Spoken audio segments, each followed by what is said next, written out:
You're listening to the Membership Geeks podcast, bringing you proven practical tips and advice from the leading experts on growing a successful membership business. What's up, my fellow membership geeks? How are you doing? Welcome to another episode of the show. I am your host, Mike Morrison, and this is the number one place to be for proven practical tips, advice, and insights on how to grow a successful, meaningful membership business.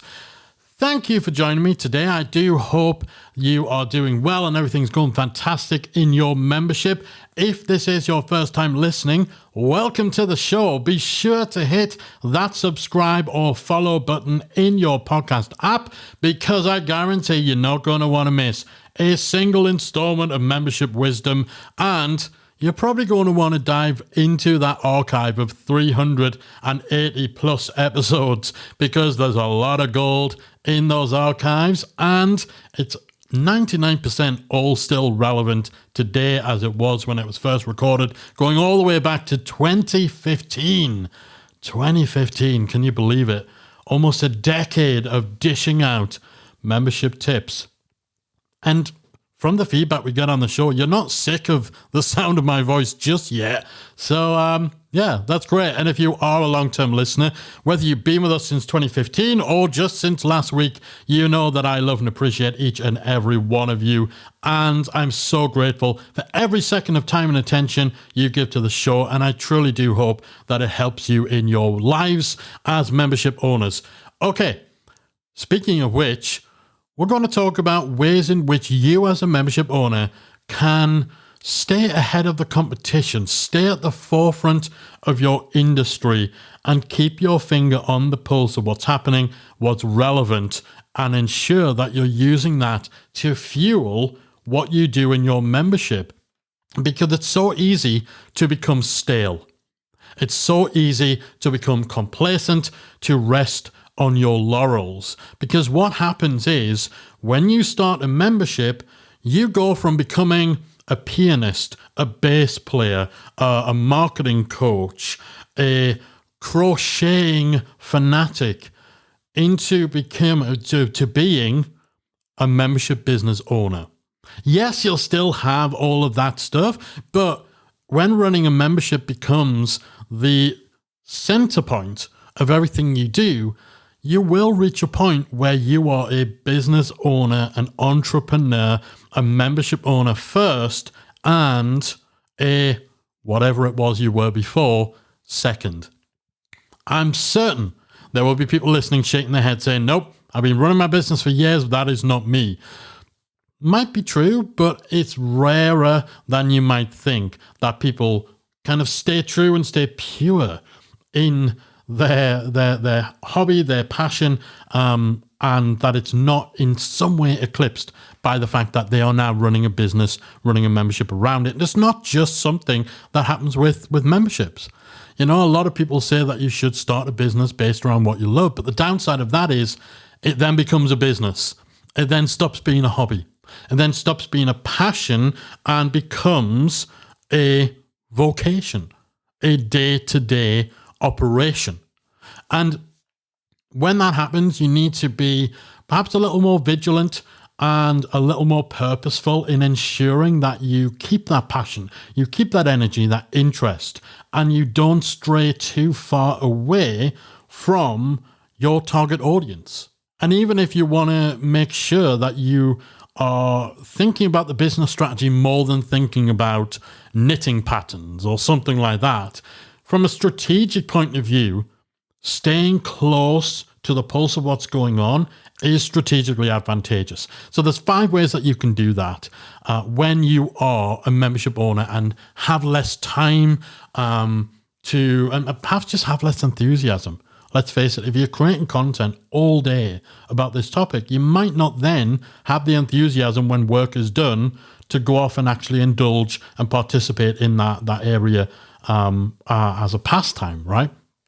So 5 ways you can keep your finger on the pulse and as a result stay ahead of your competition. The first is to ensuring that you're regularly soliciting member feedback. This is something every membership site owner should be doing. Ultimately, it's your members who will direct you on where to go to achieve success with your membership. Now, you can analyze member behavior looking into analytics and stats and looking at the numbers on who uses which sections of your site, what content is most compelling. You should be doing that, but you should also be getting feedback straight from the horse's mouths and conducting things like member surveys. Having questionnaires, onboarding questionnaires. When a new member joins your site, we want to know why. Now, you might think, well, we don't want to question why. We're just grateful that they've joined. And of course, we're grateful they joined, but we need that insight into what compelled them to join. What is the problem that they are hoping your membership will help them address? What is the outcome that they are here for? What drove them here? What are they hoping to achieve? What transformation are they looking for? We need to know that, so we know what the most prominent motivators for our community and our audience are, and we can adapt and tailor our marketing and our member experience accordingly. We want to conduct regular member surveys for our existing members too. Again, what is their number one priority? How satisfied are they with their member experience? What content has been most useful and most helpful? What would they like to see? What challenges might they have in making best use of your membership? We want to be getting this feedback and feeding on it in order to ensure that the direction of our membership, that the content that we create, the features that we have are always in tune with and aligned with our member needs that, of course, are going to be reflective of, what their world is like as a business owner, as a hobbyist, as a musician who joined your site to learn. We're going to get that feedback straight from the horse's mouths, and it's going to be invaluable in ensuring that you're always fine-tuning, because you are always going to be fine-tuning your membership and evolving it to stay ahead of the pace, to stay on the pulse. And you can only do that if you're getting member feedback. And we want that feedback from people who leave too. We want to know, why are people leaving? What are the challenges? What are the needs we're not meeting? What have they accomplished? What have they not been able to accomplish? We need this feedback. Feedback is like oxygen for successful memberships, and it is so valuable as the number one thing to keep you ahead of the curve and stay ahead of the competition.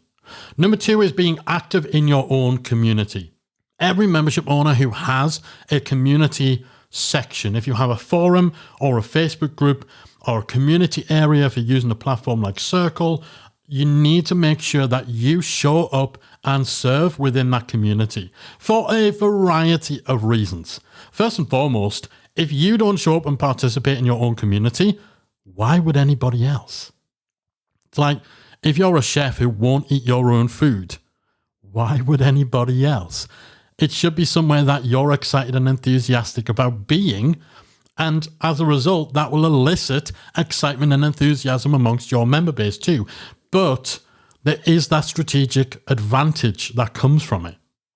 It's not just about, setting an example and encouraging other people to be active in the community. It's not just about the added value that members will be receiving from being able to actually swim in your circle and interact with you. Like, that is huge value, and that's something that people will put a lot of stock in. But from your perspective, you get to observe, you get to participate, the conversations that people are having, the people in the trenches, the people doing the thing, the practitioners.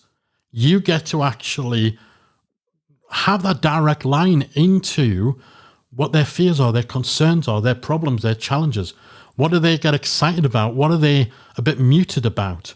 What's recently happened or recently changed in their world that perhaps you might have been a little more oblivious to because you're not in that world as much day to day? Or even if you are still heavily involved in doing the thing, it's such a clunky way of addressing it, but it's doing the thing. Like, you no longer are really doing the thing. You are helping other people do the thing. You're doing the thing that helps people do the things. Man, this is highbrow intellectual stuff right now, right? But you're not doing the thing as much as other people are doing the thing, but you can observe what they're facing, what has changed, what they're aware of, what they're not aware of. And even if you are still doing the thing, you're more advanced, right? You're doing the thing in a different way. You might think you can remember what it was like to be a beginner, but you probably don't know what it's like to be a beginner in 2024. You probably don't know what it's like being a beginner or being at the start of your journey in a post-pandemic world. You can't associate with that. So you need to go where the people are. You need to be seeing the conversations. Even if you're not part of them, you need to know what conversations are happening. What is changing? What are the main, moving and shaking elements within your community? And that community area is where your hotline is to what is going on within that particular market or that particular industry. And again, it's critical to staying ahead of the curve. The third thing you can do is to keep your hand in as a practitioner. If you're not doing the thing, try to do the thing a little bit more. Whether it's having a little kind of personal project, again, this is going to be very, very different according to what your thing is, what the topic is. But if you're teaching music, carve out time in your week to just enjoy it yourself as a hobby.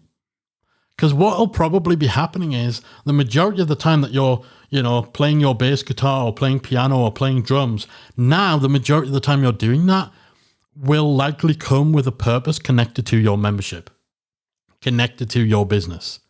You play the drums when you're recording a lesson teaching other people to play the drums.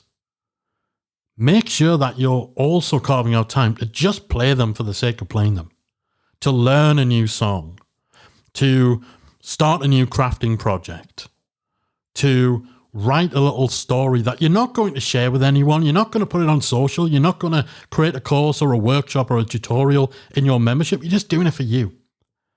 Keep that love of the thing. If you're teaching something that's a little drier, that's not necessarily a creative hobby or something like that, if you're teaching marketing, you're teaching business, think about having a little side project that is kind of just for you, that enables you to engage in the subject, engage in the practicing of the thing you're teaching for your own reasons, totally siloed, totally independent of your membership. Keeping your hand in as a practitioner is going to help you stay sharp. It ensures that you still have a foot in the world in which you have now become a leader. You have now become a teacher. You've now become a figurehead.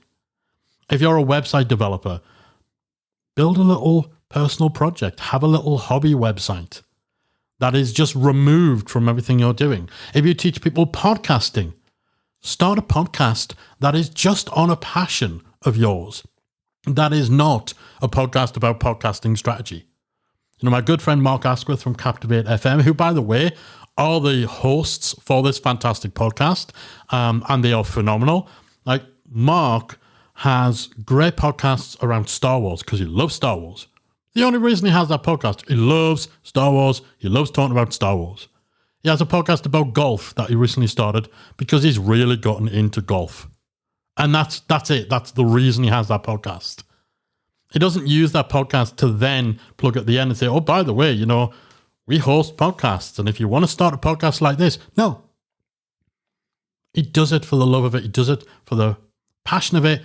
But it also keeps his hand in there as a practitioner too. And that will really, really help you stay ahead of your competition and stay on the cutting edge of your industry, because it helps you keep that finger on the pulse and one foot in the world in which you are teaching, you are leading, you are influencing. Number 4, take a look at what's working outside of your own industry. Every market, every industry has its own entrenchments. It has its own ways that things have always been done. And they're not always the best way that things should be done. But what will happen is when we start a business in a particular world where there's a lot of other people doing similar things, or where there's a lot of norms, a lot of things that are just accepted as, this is the way it's done. This is how people like things. This is how, like crafting enthusiasts approach this. And that's the way it's always been done. This is how everybody who is helping teachers with their learning materials in classrooms.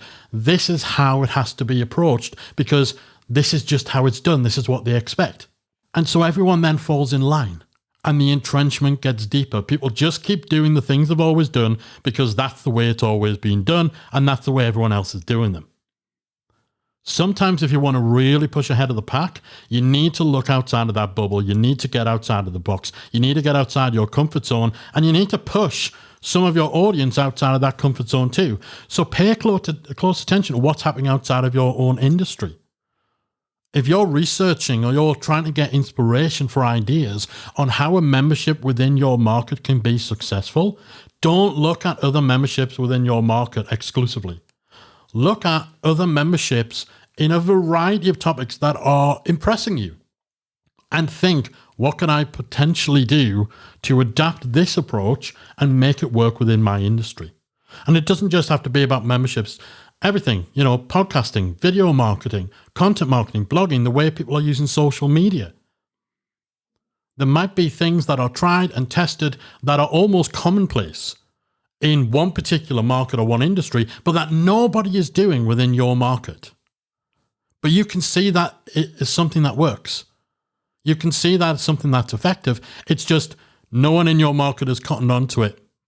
So, if you're in a hobby market, look at what people who are more well-versed in online marketing, they might be doing to promote a totally different type of business.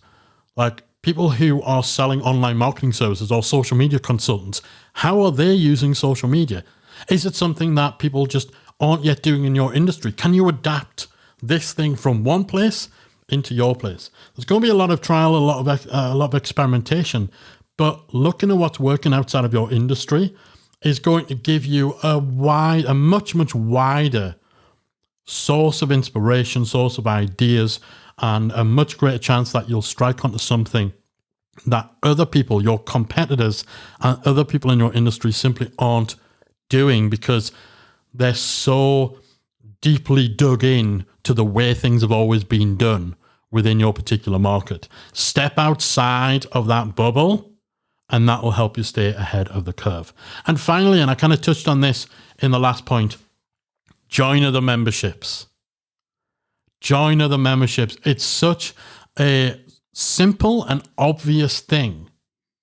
But so many people, again, don't do it because they get a little too locked into thinking about, okay, I need to look at what's happening in my industry. Joining other memberships is one of the best ways of learning what works and what doesn't work in terms of building a successful membership business. Because you get to go through the experience of being on the other end of the equation. You get to experience being a member and think about and reflect on how certain ways people do things in their membership make you feel. Do they make you feel supported? Do they make you feel encouraged? Does it make you feel confused? Does it make you feel clear on where to go? Does it make you motivated? Does it make you angry? Going through that experience in unrelated memberships is a gold mine when it comes to refining and really nailing your own strategy within your membership. And again, adapting things that work and fitting them into your approach while also ensuring that you are navigating potentially bad decisions because you get to see, what's going wrong in other memberships as well. It's something that we've always done. We always, from day one, we join other memberships. We go through that experience. We experience being a member of a variety of different membership websites. Some are, hobbies that we want to learn. And so, we go and join a membership because we know that memberships are a great place to learn the stuff you want to learn, to do the thing, right?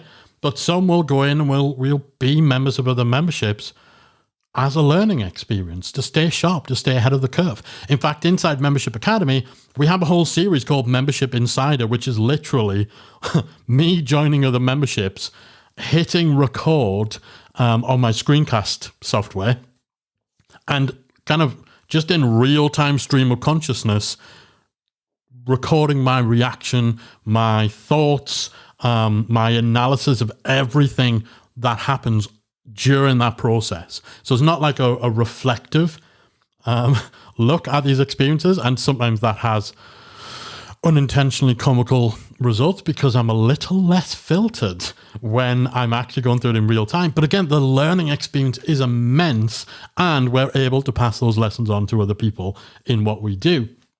And speaking of Membership Academy, we've got a lot of amazing stuff in Membership Academy. The Membership Roadmap is the single best program for learning how to start a membership, hands down. I will fight anyone who wants to challenge me on that, seriously.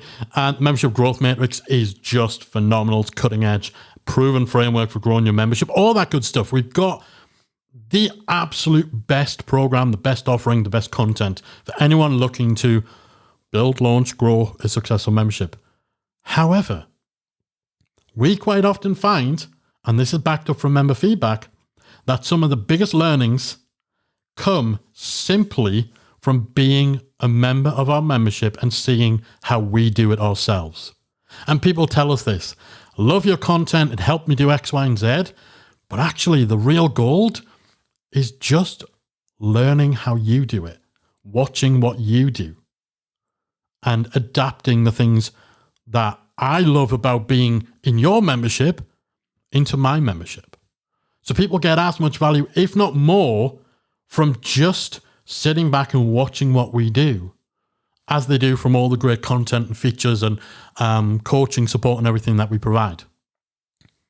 Now, obviously, that creates a little bit of extra pressure for us because, we need to make sure that we are another level and we set the bar high. And we also need to make sure that we temper people's expectations of what they're able to replicate.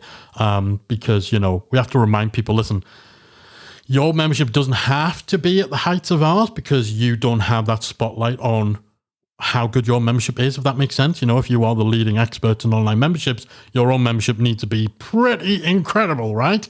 But this just reinforces the point.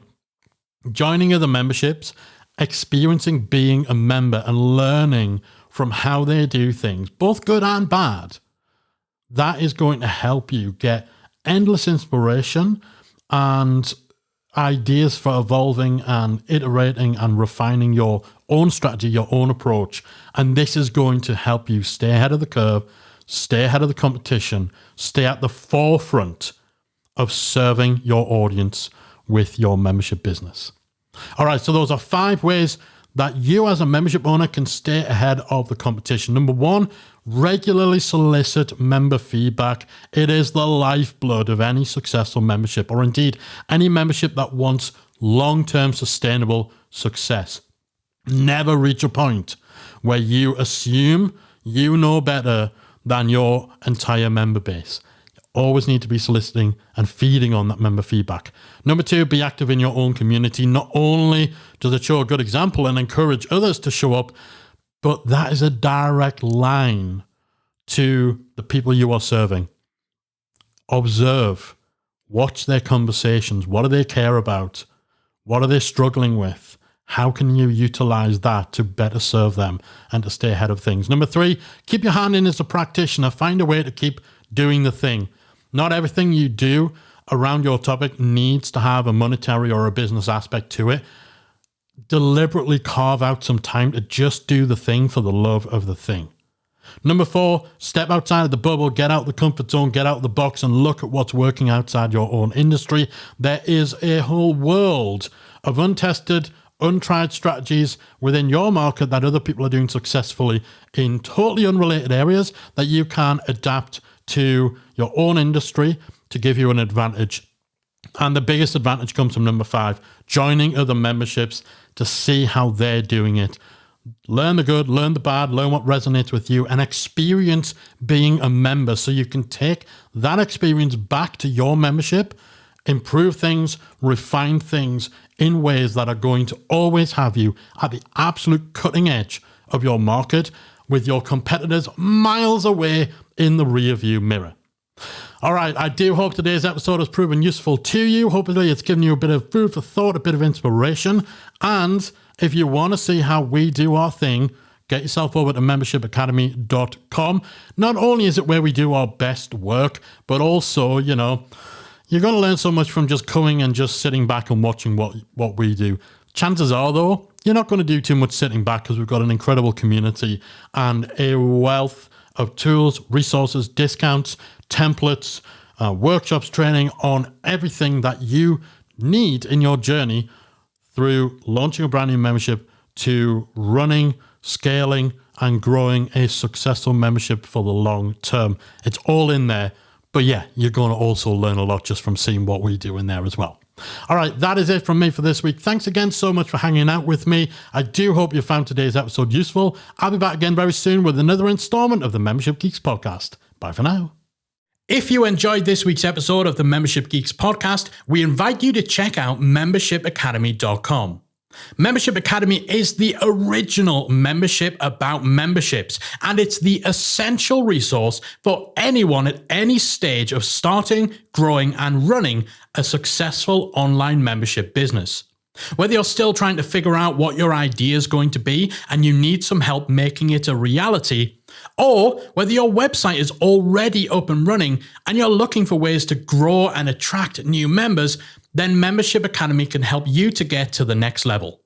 Not only do you get access to our step-by-step membership roadmap, our extensive training library, and exclusive member-only discount and tools, you'll also become part of our supportive, active community of membership owners that will help you along the way in your journey with feedback, encouragement, and advice. All of this and more make Membership Academy the #1 place to be for anyone looking to start, manage, and grow a successful membership business. Check it out and join the community at membershipacademy.com.